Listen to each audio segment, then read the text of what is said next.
The Doctrine of Discovery, and my book, which we're talking about today, which is Unsettling Truths, the ongoing dehumanizing legacy of the Doctrine of Discovery, it's really a series of papal bulls, or edicts of the Catholic Church. They were written between 1452 and 1493.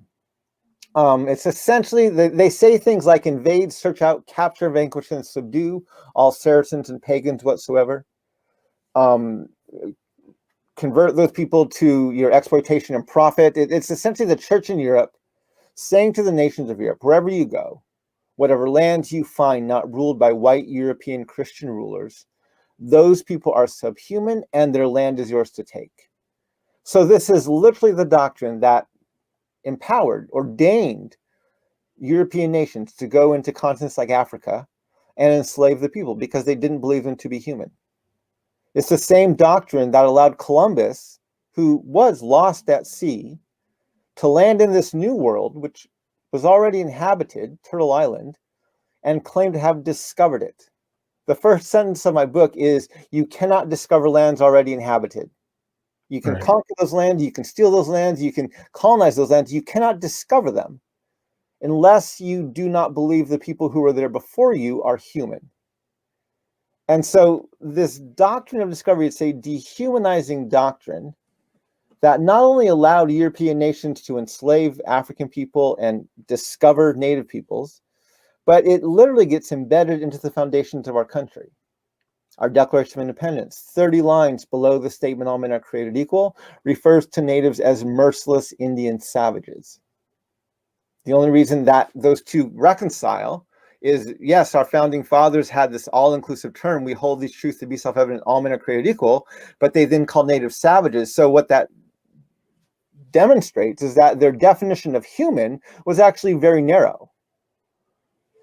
It did not include the native savages whose land they were not only colonizing, they were ethnically cleansing.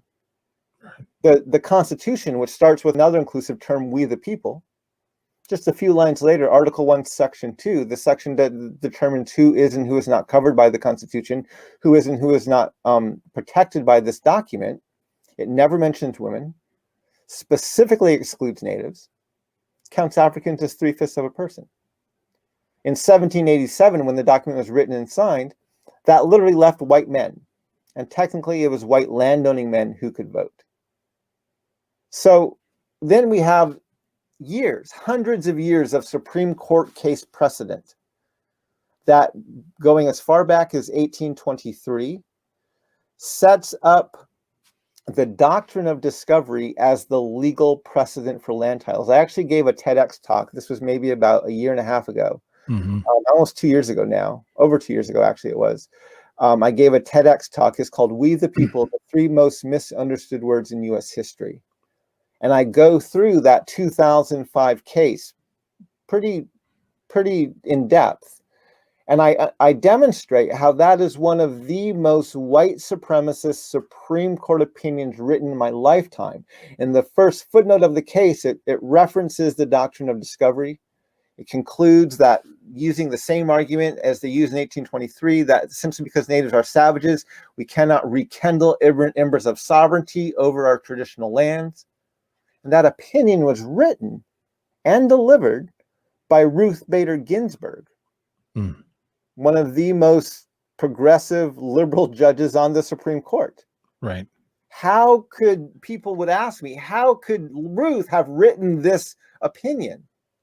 Well, when your land titles are based on the legal understanding that natives are savages, and so therefore they do not have rights to their lands, what that does is it makes white supremacy a bipartisan value, with which Ruth demonstrated back in 2005 when she wrote that opinion.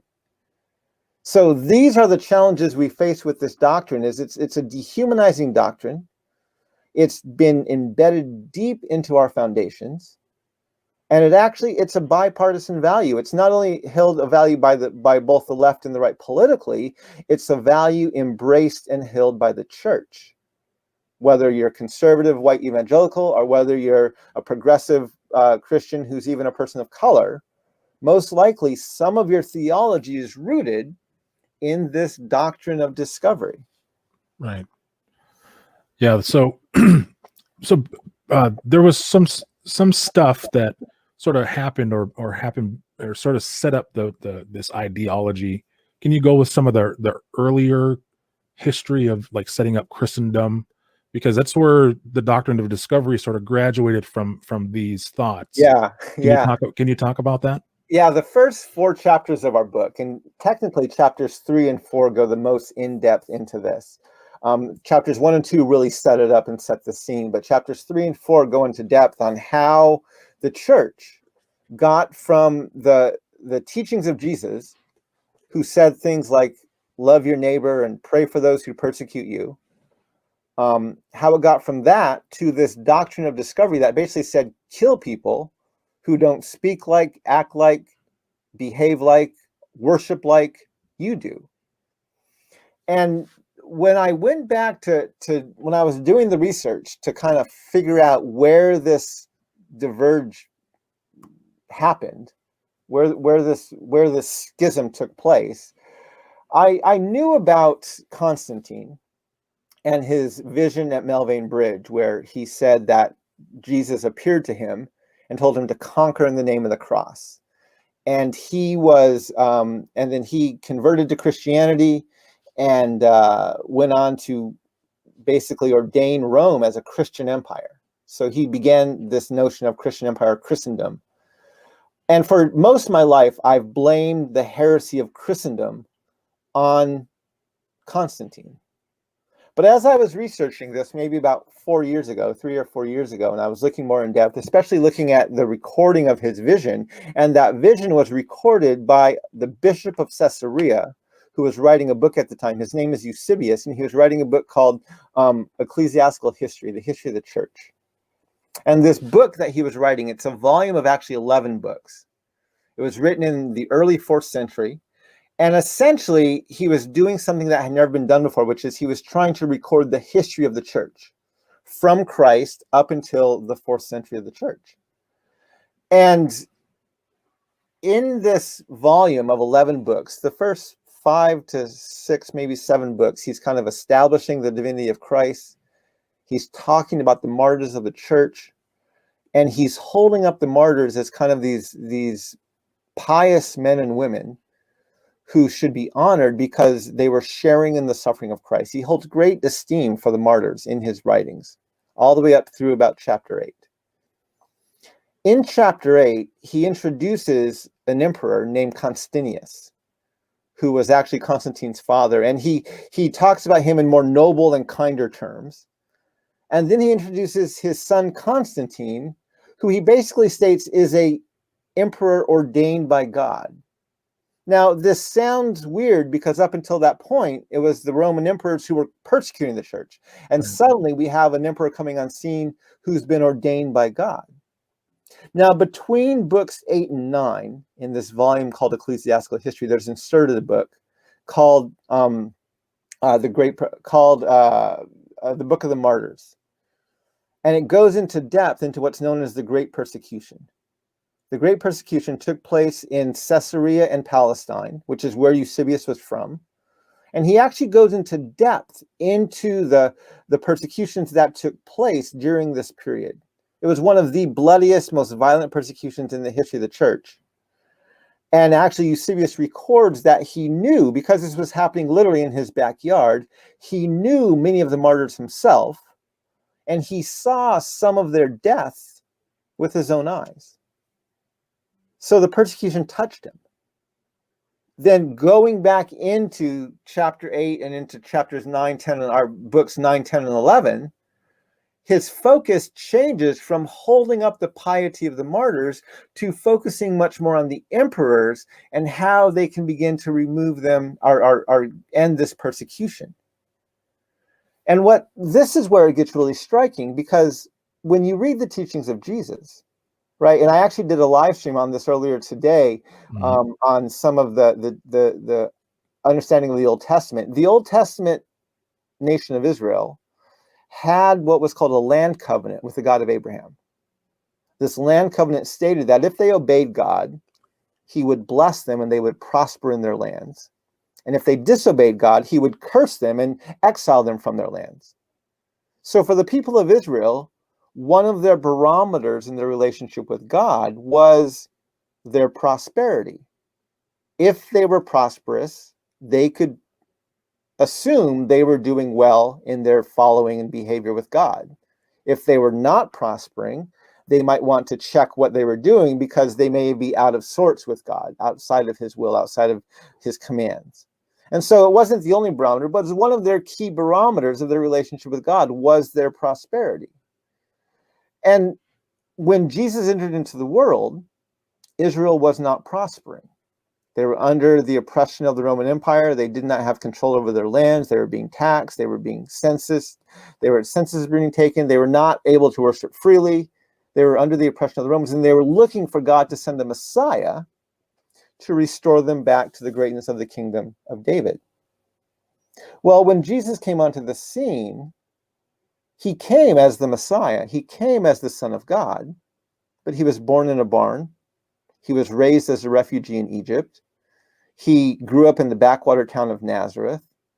He did not come like a Messiah would be expected to come. He did not come with power, with prestige, with wealth, with any of these things. He came really kind of in the exact opposite. And he said things like his kingdom wasn't of this earth. And he did not come to establish a Christian empire. And he told his disciples that not only was he going to be persecuted and even lose his life, but he said that they themselves, as his disciples, would also be persecuted. And in the Sermon on the Mount, he told them that they should count themselves blessed when they were persecuted. So he changed the barometer on them. They now were no longer looking to prosper. They knew they were doing well in their discipleship, not when they were prosperous and wealthy, but when they were being persecuted. Now, the disciples didn't like that barometer. They pushed back against it. Peter said, you don't have to die that way. You don't have to live that way. Jesus called him Satan and said, get behind me. You're not on the side of God, but of men. And throughout the rest of his ministry, Jesus was basically debating with his disciples, and they did not want to lose their life. And Jesus was adamant that he was walking to the cross, to his own crucifixion, carrying his own cross.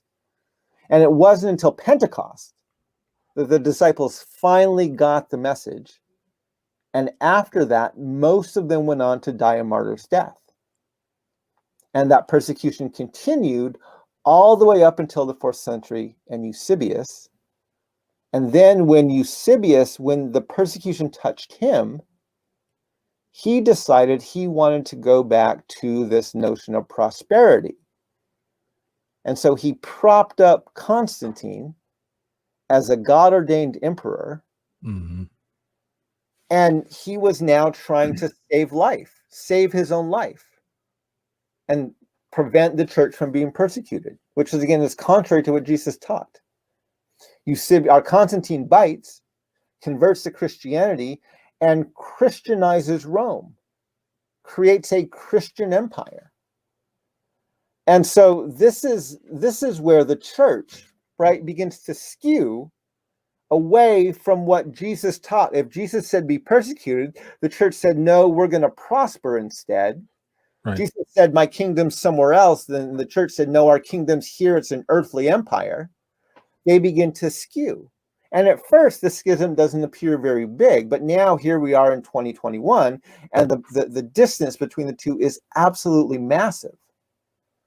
And so this is one of the biggest challenges that we have as a nation, is that this country, because it was founded as a Christian empire, because it believed that it had a manifest destiny, because it claimed Old Testament Israel's notion of a promised land, this is why the United States of America has been able to build on its history of both enslavement of African people as well as outright genocide of Native peoples, and still call itself Christian. Because if you read the Old Testament, even going back to Steve Newcomb's book, Pagans in the Promised Land, what do you do with pagans who are living in your promised land? Well, you kill them. This is what God said to Joshua in the book of Joshua and in Deuteronomy. So when you have promised lands, the belief is that you have God's permission to commit genocide, which is absolutely what this nation did, and why it does not feel it needs to be held accountable for its own history. So yeah, those first four chapters, especially chapters 3 and 4, where we go very much in depth into how we got from the teachings of Jesus to this dehumanizing doctrine of discovery. It's a very important journey. And it's something I want not only Christians to understand, I want the nation to understand it. Because the church and empire have been so intertwined for 2,000 years. You know, we tell ourselves that there's a separation of church and state here. There's really not. Right. And so if you want to understand the history of the United States of America, you have to understand the history of the church. Right. And that's what this book, Unsettling Truths, is trying to do. I'm trying to lay out, both myself and my co-author, Soong-Chan Rah, are trying to lay out, here's this history of how the church had this skew from what Jesus taught. And now we live in this world that does not make sense. Either it's not a healthy world even from a worldview standpoint, and it's completely unhealthy from a Christian standpoint.